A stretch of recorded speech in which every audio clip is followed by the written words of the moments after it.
చిన్నీకి స్కూల్లో అవార్డు వస్తుంది. దాంతో అక్కడ ఉన్న వాళ్ళ ప్రిన్సిపల్ మేడం అయితే చిన్ని ఈ అవార్డు తీసుకోవడానికి నీ తరపున నీ ఫ్యామిలీ మెంబర్స్ ఎవరు లేరా అని చెప్పి అడుగుతూ ఉంటుంది. దాంతో అక్కడ ఉన్న చిన్ని అయితే ఉషా టీచర్ని వాళ్ళ అమ్మ అని చెప్పలేక అక్కడ ఉన్న బాలరాజుని చూసి నాన్న అంటూ ఒక్కసారిగా గట్టిగా పిలుస్తుంది. దాంతో అక్కడికి బాలరాజు అయితే స్టేజ్ పైకి వస్తూ ఉంటాడు. అది చూసి అక్కడ ఉన్న కావేరి ఒక్కసారిగా షాక్ అయి తనైతే చాలా కోపంతో రగిలిపోతూ ఉంటుంది. ఇక చిన్ని అయితే ఇతను మా నాన్న చేతుల మీదుగా నేను ఈ అవార్డుని అందుకోవాలనుకుంటున్నాను అని చెప్పి చిన్ని అంటుంది. అది వినగానే అక్కడ ఉన్న కావేరి చాలా కోపంతో రగిలిపోతూ ఉంటుంది.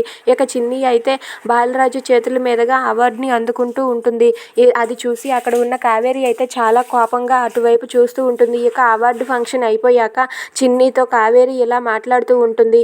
ఏంటి చిన్ని, ఏం చేస్తున్నావు నువ్వు? నీకు అర్థమవుతుందా? ఆ దుర్మార్గుడిని మీ నాన్న అని ఈ లోకానికి పరిచయం చేయాలనుకుంటున్నావా? అలా ఎందుకు అనుకుంటున్నావు నువ్వు? వాడు ఎంత దుర్మార్గుడో నీకు తెలుసా అని చెప్పి అంటూ ఉంటుంది. అది వినగానే అక్కడ ఉన్న చిన్ని అయితే అదేంటమ్మా అలా అంటావు? అతను మన ఇంట్లో వాడే కదా, మా నాన్నే కదా, మా నాన్న కాదని నేను ఎలా మౌనంగా ఉండగలను? టీచర్ అనేసరికి నాకు అక్కడ నాన్నే కనిపించాడు, నాన్ననే పిలిచాను అని చెప్పి అంటుంది. ఏం మీ మామయ్య లేడా, నేను లేనా? నీకు ఫ్యామిలీ మెంబర్స్ మేము సరిపోమా? మీ నాన్నని ఎందుకు మళ్ళీ ఈ లోకానికి పరిచయం చేస్తున్నావు? వాడు ఎంత దుర్మార్గుడో నీకు తెలుసా అని చెప్పి అంటుంది. దాంతో చిన్ని అయితే ఏడుస్తూ కావేరి వైపు చూస్తూ ఉంటుంది. కాదమ్మా, నాన్న మారాడమ్మా అని చెప్పి అంటుంది. నోర్ముయ్, నువ్వు నమ్మి మమ్మల్ని నమ్మించాలని చూడకు. ఆ దుర్మార్గుడు ఎప్పటికీ మారడు. ఆ దుర్మార్గుడు గురించి ఇంకెప్పుడు నాతో మాట్లాడకు అని చెప్పి అంటుంది. దాంతో చిన్ని అయితే చాలా బాధపడుతూ ఏడుస్తూ ఉంటుంది. If you like this video please like, share and subscribe friends. Thanks for watching.